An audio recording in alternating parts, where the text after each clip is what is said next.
ไอทีประจำบ้านสวัสดีครับหม้อทรงนี้เป็นที่นิยมมากนะครับตอนนี้มียอดขายกำลังพุ่งกระฉูดเลยไอทีประจำบ้านเอามาแนะนำเอามารีวิวให้ชมว่าควรใช้ไหมแล้วก็ใช้งานเป็นยังไงบ้างนะครับตัวนี้ออกมาในนามยี่ห้อทรงหยวนจริงๆมีหลายยี่ห้อนะมีคาเมลมีลักกี้มีอะไรเยอะแยะมากมายนะครับมาดูกันใกล้ๆสักหน่อยว่าเขาเป็นยังไงบ้างนะครับตัวนี้ดูรายละเอียดตรงนี้นะครับมีรอยเต็มไปหมดเลยแล้วก็เป็นพลาสติกบางๆตัวนี้ก็เป็นกระจกมีรูระบายอากาศนะครับระบายไอน้ำตรงนี้ก็โอเคในระดับหนึ่งครับไม่ได้น่าเกลียดมากแต่ก็เป็นรอยง่ายเหมือนกันนะตัวนี้เป็นกระจกพลาสติกนะครับแล้วก็ตัวหม้อเบาอ่ะเบามากๆเลยนะครับรายละเอียดไม่ค่อยดีตรงนี้มีคมนิดหน่อยเทียบกับซิมพลัสเทียบกับยี่ห้ออื่นๆแล้วดูวัสดุค่อนข้างแย่เลยนะครับตัวนี้มีรอยด้วยนะแล้วก็สวิตช์ป๊อกแป๊กดูเหมือนจะเสียง่ายครับดูมันไม่ค่อยแข็งแรงแต่ก็คิดว่าใช้ได้อยู่ระดับหนึ่งแล้วก็ฝั่งนี้เป็นปลั๊กเสียบ3ขาเหมือนปลั๊กคอมเลยครับหลังคอมพิวเตอร์ PC เลยนะแล้วก็ด้านล่างเป็นลักษณะกันน้ำเข้ากันน้ำกระเซ็นเข้าได้นะครับแต่ก็ดูพลาสติกอ่อนๆนิ่มๆเลยเนี่ยครับกดได้นิ่มๆก็ตัวนี้ราคาอยู่ประมาณ180นะครับสมราคาเลยถูกมากทำราคาได้ดีจริงๆนะครับกับภาชนะให้ความร้อนหม้อลักษณะแบบนี้ผมเคยรีวิวไปแล้วแหละนะครับตัวนี้เป็นเทฟลอน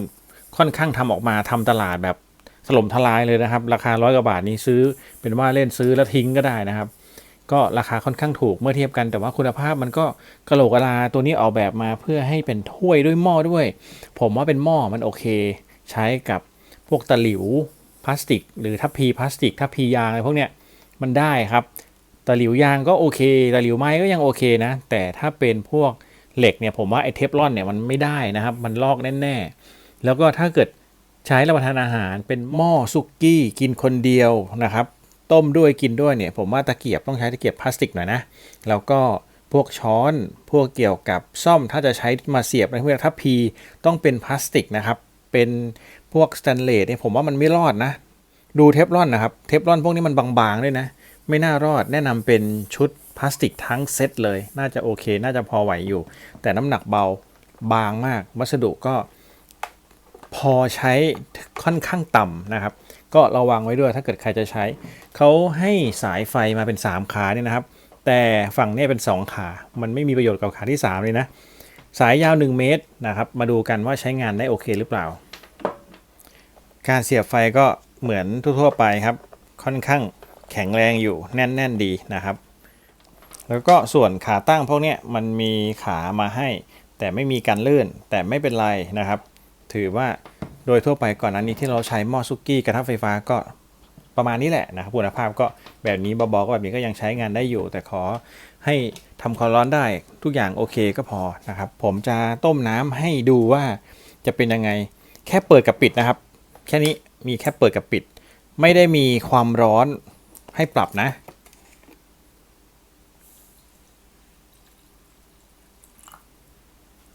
เวลาใช้งานก็เติมน้ำแล้วก็วางไว้อย่างนี้เลยครับ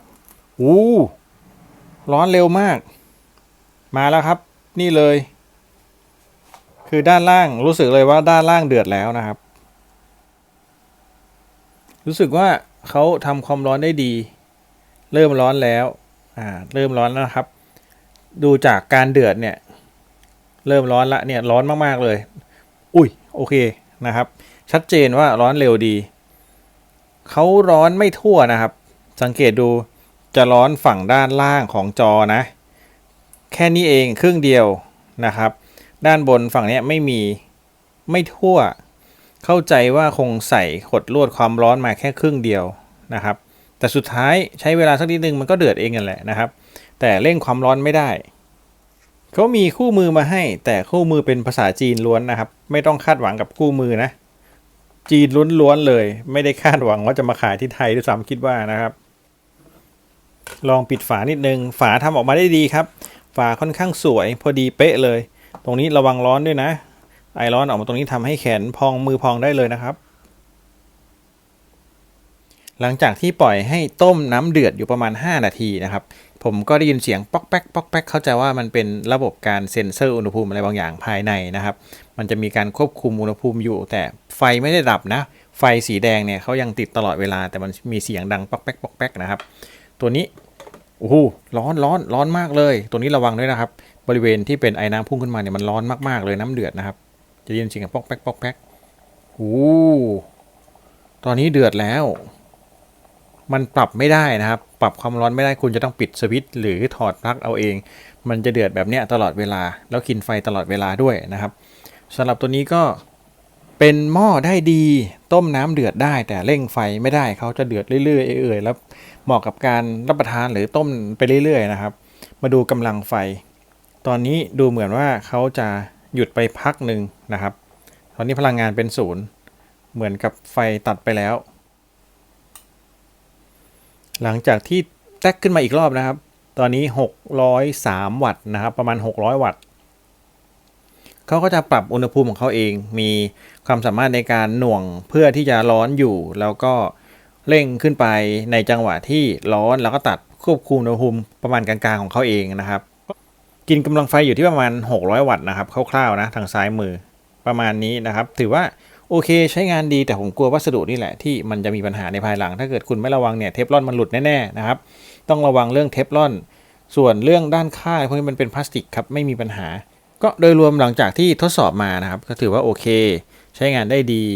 มีหูจับมีหูหิ้วด้วยนะครับมันดูโอเคปลอดภัยกับการใช้งานแต่ก็ระวังเรื่องสีลอกเทฟลอนลอกก็พอนะครับส่วนอื่นๆไฟอยู่ในตำแหน่งที่โอเคระวังน้ำด้วยนะครับสำหรับการใช้งานคนเดียวเนี่ยผมมองว่ามันโอเคมากๆนะครับเนี่ยใช้ไว้เรื่อยๆต้มบะหมี่อะไรพวกนี้มันก็รับประทานได้ดีแต่ก็ระวังเรื่องของการเปลืองไฟด้วยนะครับเพราะว่า600วัตต์เนี่ยคุณเอามาต้มรับประทานตลอดเวลาเนี่ยมันก็น่าจะเปลืองไฟกว่าต้มรอบเดียวเทใส่ถ้วยแล้วก็มารับประทานนะครับมันเย็นกว่าด้วยนะครับขึ้นอยู่กับความชอบเลยก็เอามาฝากประมาณนี้เป็นสินค้าทางเลือกนะครับมียี่ห้ออื่นด้วยนะที่ราคาแพงกว่าแล้วก็ดูดีกว่านะครับตัวนี้ราคา180ผมเห็นมันถูกดีก็เลยซื้อมานะครับมี2สีแดงแล้วก็สีเหลืองนะครับสำหรับท่านใดที่มีคำถามอยากให้ทดสอบตรงไหนก็คอมเมนต์เอาไว้ได้เดี๋ยวผมจะรีบทดสอบแล้วมาตอบให้สำหรับคลิปนี้ขอบคุณที่รับชมนะครับสวัสดีครับ